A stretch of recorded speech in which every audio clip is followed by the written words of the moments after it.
Are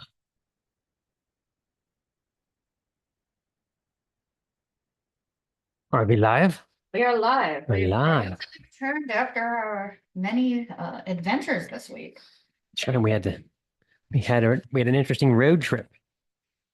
All the way to Scranton, PA. Yes. I actually found an old Boscov's department store. Fun fact, I worked there in Yeah. about 92, And they 93. and they still have a fudge counter. Yeah, they make their own fudge there. And I got the unfortunate job when I worked there to work in stationery. And every now and then the girl from Candy wouldn't show up and they're like, you got to jump over there. I'm like, Christ. So I was pregnant. So of course, There's nothing like going to Boscov's to pick out some tasteful drapes, and then you get a hankering for fudge. Who hasn't been there? but some old lady there, she had her cash in hand. She was ready to buy it. I want my fudge, bitch. I Yeah. remember those days. Mm. That was not fun. I took that job because we lived in Ocean City, and of course I'd worked in a restaurant, which I didn't understand, being the cricket instead of the ant. I didn't save up for winter and just made money hand over fist during the summer. I waited table two different places. Winter comes, everything dries up Yeah. because it gets cold. So I had found out I was pregnant, so I took a job at Boscov's. I think it was a whopping $8 an hour. Yeah. I would get my paycheck and cry because I Yeah. couldn't believe 40 hours after I think I taxes did was that little. this past Thursday. Anyway. Anyway, let's talk about credit cards. Ugh.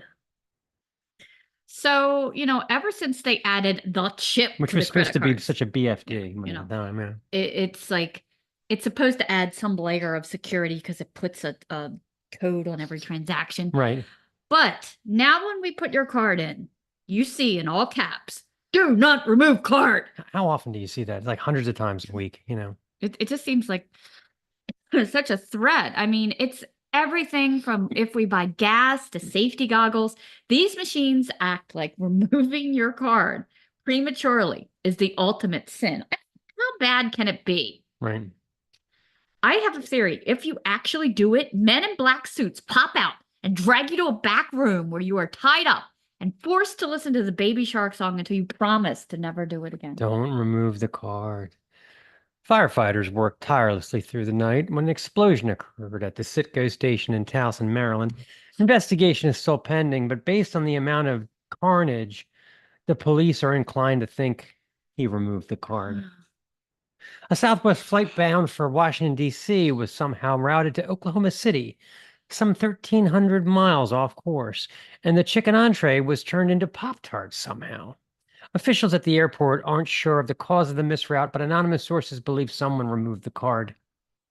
It seemed as though Republican candidate Davis had the election all but sewn up. Polling neared close yesterday. She's in the lead when all of a sudden voting results were wiped out of the system. It looks like a hand count is going to take several more days to complete. Contacts in Washington Suspect. Oh, see, we're live. Contacts in Washington suspect premature card removal for the issue. That's a good theory. It's a bigger problem than you realize. Just don't remove the card. Yeah. Remember when back in the day, and this goes way back, I remember shopping with my mom and seeing this happen. They would take your card and make a carbon imprint, in triplicate. So all of your information could be compromised, 3 times. If you watch the movie Planes, Trains, and Automobiles, there's a really good shot of them doing the credit card, the way they used to do it. God, it's nuts. It always amazes me, like when someone, I work for an ophthalmologist and they want to order contacts and they expect that we have their credit card on file. No, dude, I write the number on a piece of paper, manually process it, and then I shred it so it doesn't tempt the cleaning crew into ordering Uber Eats on you. It's a highly technical system we have here. I wonder if there was more credit card fraud during the click era. I have a feeling there was less. I don't know. Because there was no internet. My dad insisted on ripping up the carbons. But every place you went had a picture of your card. Remember that big book they had to go through for fraudulent cards? It took them 9 years. Oh, you're okay. Remember the jerk? Mrs. Nussbaum's credit card. I got the guys that stole it. Anyway, so, we got a great show here. I'll give you a little vinyl preview. Hard boogie masterpiece. We're going to get into it. in excruciating detail. So be ready for that. Yeah, we Lots have of wacky hijinks, we have great bands. absolutely great bands this Yep. week. Very different, and a great interview with someone near and dear to my heart. In fact, I was listening to them in the car today. Absolutely. So thanks for tuning in, and we will have a new show up in a few hours.